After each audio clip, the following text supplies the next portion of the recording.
రాబోయే 3 రోజుల్లో మరో అల్పపీడనం ఏర్పడనున్నట్టు వాతావరణ అధికారులు తెలిపారు. దక్షిణ బంగాళాఖాతం మధ్య ప్రాంతంలో ఏర్పడనున్న ఈ అల్పపీడనం 3 రోజుల తర్వాత పడమటి దిశగా వాయువ్య బంగాళాఖాతంలో శ్రీలంకకు దక్షిణ దిశగా కదలనుంది. ఈ అల్పపీడనం కారణంగా జనవరి 1-2 తేదీల్లో సముద్ర తీర ప్రాంతంలో వర్షాలు కురిసే అవకాశాలున్నట్టు అధికారులు స్పష్టం చేశారు. విద్యార్థిపై వేధింపులకు పాల్పడుతున్నందుకు ప్రొఫెసర్ అరెస్ట్ అయ్యాడు. అనంతపురానికి చెందిన ఓ విద్యార్థిని శ్రీ వెంకటేశ్వర అగ్రికల్చర్ యూనివర్సిటీలో మొదటి సంవత్సరం బ్యాక్లాగ్ విద్యార్థిని తిరిగి ప్రవేశం పొంది తరగతులకు హాజరవుతోంది. తరగతి గదిలో విద్యార్థి ఒంటరిగా ఉన్న సమయంలో ప్రొఫెసర్ అసభ్యకరంగా ప్రవర్తించాడని విద్యార్థిని తల్లిదండ్రులు పోలీసులను ఆశ్రయించారు. దీంతో కేసు నమోదు చేసుకున్న పోలీసులు ప్రొఫెసర్ను అదుపులోకి తీసుకున్నారు. విజయనగరం జిల్లా భోగాపురం మండలం పోలిపల్లి భూమాత లేఅవుట్ వద్ద జాతీయ రహదారిపై జరిగిన ప్రమాదంలో తమిళనాడుకు చెందిన 2 మృతి చెందారు. కుటుంబంతో కలిసి శ్రీకాకుళం శ్రీముఖలింగం దేవస్థానాన్ని దర్శించుకుని కారులో వెళ్తుండగా లారీ ఢీకొనడంతో ఈ ప్రమాదం చోటు చేసుకుంది. వైసీపీ అధినేత జగన్ పిలుపు మేరకు కూటమి ప్రభుత్వం పెంచిన కరెంటు ఛార్జీలకు వ్యతిరేకంగా మాజీ ఎమ్మెల్యే కంబాల జోగులు ఆధ్వర్యంలో పాయకరావుపేటలో వైఎస్ఆర్సీపీ శ్రేణులు కార్యకర్తలు నిరసన చేపట్టారు. పాయకరావుపేట వై జంక్షన్ నుంచి సబ్స్టేషన్ వరకు పెద్ద ఎత్తున ర్యాలీ చేశారు. మంత్రి కొండపల్లి శ్రీనివాస్పై సోషల్ మీడియాలో వస్తున్న ఆరోపణలను టీడీపీ ఎమ్మెల్యే బండారు సత్యనారాయణమూర్తి తిప్పుకొట్టారు. గత నెల 12వ తేదీన శాసనసభ సమావేశాలకు వస్తున్న సమయంలో మంత్రి కొండపల్లి శ్రీనివాస్తో పాటు తాను కూడా విశాఖ ఎయిర్పోర్టుకు వెళ్లిన సమయంలో బొత్స సత్యనారాయణ ఎదురుపడితే పరస్పరం నమస్కరించుకున్నట్టు తెలిపారు. నగరంలోని టవర్ క్లాక్ వద్ద ట్రాఫిక్ సిఐ ఆధ్వర్యంలో వాహనాలను తనిఖీ చేస్తున్నారు. సప్తగిరి సర్కిల్ నుంచి వస్తున్న వాహనాన్ని తనిఖీ చేస్తున్న క్రమంలో వాహనదారుడిపై పోలీసులు బూతులతో రెచ్చిపోయారు. ఇది పద్ధతి కాదని వాహనదారుడు ట్రాఫిక్ పోలీసులను వారించే ప్రయత్నం చేయగా మాతోనే పెట్టుకుంటావా, నీ అంతు చూస్తామంటూ పోలీసులు దాడి చేశారని బాధితుడు వాపోయాడు. తిరుపతి నగరంలో శబ్ద కాలుష్యాన్ని కలిగించే 350 ద్విచక్ర వాహనాలలోని సైలెన్సర్లను పోలీసులు రోడ్డు రోలర్తో తెక్కించారు. సౌండ్ పొల్యూషన్ కలిగించే సైలెన్సర్లతో పట్టుబడితే కేసులు నమోదు చేస్తామని తిరుపతి ఎస్పీ హెచ్చరించారు.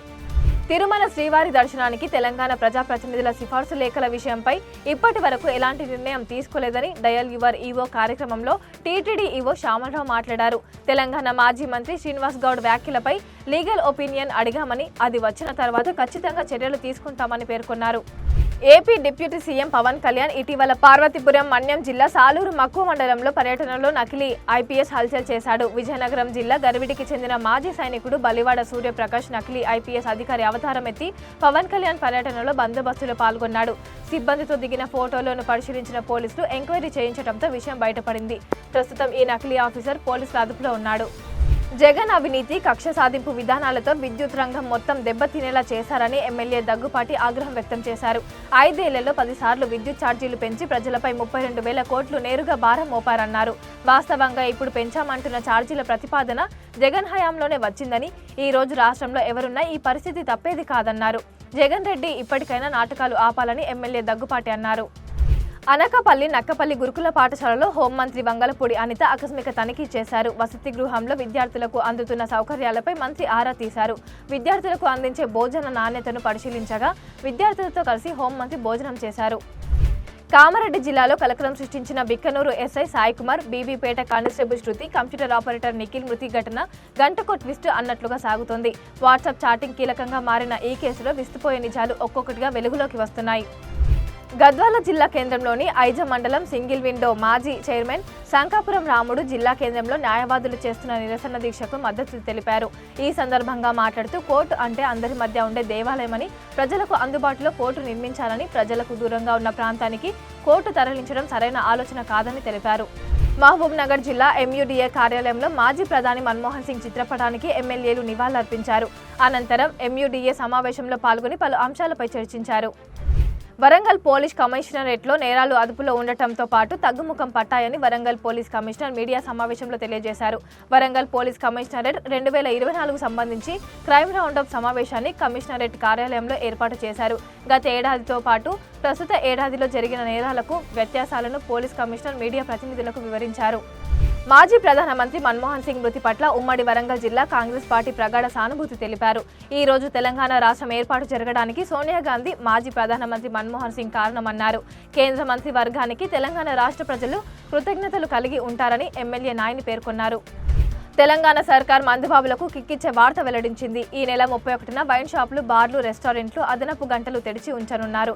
వైన్ షాపులు అర్ధరాత్రి 12 గంటల వరకు, బార్లు, రెస్టారెంట్లు, ఈవెంట్ల పర్మిషన్లను 1 గంట వరకు పొడిగిస్తూ మార్గదర్శకాలు వెలువరిచింది. ఈ మేరకు అధికారిక ఉత్తర్వులిచ్చింది. మాజీ ప్రధాని మన్మోహన్ సింగ్ అంత్యక్రియలు అశ్రునయనాల మధ్య ముగిశాయి. మన్మోహన్ సింగ్ పార్థివ దేహంపై జాతీయ జెండా ఉంచి అధికారిక లాంఛనాలతో అంత్యశ్రేష్ఠి సంస్కరణలు నిర్వహించారు. ఈ క్రమంలోనే ముందుగా భౌతిక కాయానికి రాహుల్, సోనియా గాంధీలతో పాటు సీఎం రేవంత్ రెడ్డి నివాళులర్పించారు. ఆయన అంతిమ యాత్రలో భాగంగా ఢిల్లీలోని ఏఐసీసీ ప్రధాన కార్యాలయానికి చేరుకున్న సీనియర్ కాంగ్రెస్ నేతలు ఆయనకు చివరిసారిగా నివాళులర్పించారు. మావోయిస్టు పార్టీ కేంద్ర కమిటీ సభ్యుడు మడావి హిడ్మా కోసం ఛత్తీస్గఢ్ అడవులను భద్రతా దళాలు జల్లెడ పడుతున్నాయి.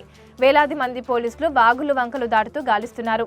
ఛత్తీస్గఢ్లో జరిగిన భారీ ఎన్కౌంటర్ నుంచి మావోయిస్టు అగ్రనేత మడావి హిడ్మా అలియాస్ సంతోష్ అలియాస్ హిడ్మా తప్పించుకున్నాడు. ట్రంప్ అధికారం చేపట్టక ముందే వీసా విషయంపై ఎలాన్ మస్క్ కు డొనాల్డ్ ట్రంప్ మద్దతుదారులకు మధ్య విభేదాలు తలెత్తుతున్నాయి. భారతీయ మూలాలున్న venture capitalist AI policy Sriram Krishna నియామకంపై కూడా తీవ్ర విమర్శలు వినిపిస్తున్నాయి. మెరిట్ బేస్డ్ ఇమిగ్రేషన్లకు అంటే చట్టబద్ధమైన వలసలకు ప్రాధాన్యత ఇవ్వాలని ఎలాన్ మస్క్, అతని సిలికాన్ వ్యాలీ స్నేహితులు కోరుతున్నారు. భారతీయ మూలాలున్న అమెరికన్లు దీనికి వ్యతిరేకంగా అమెరికా ఫస్ట్ను ప్రోత్సహిస్తున్నారు.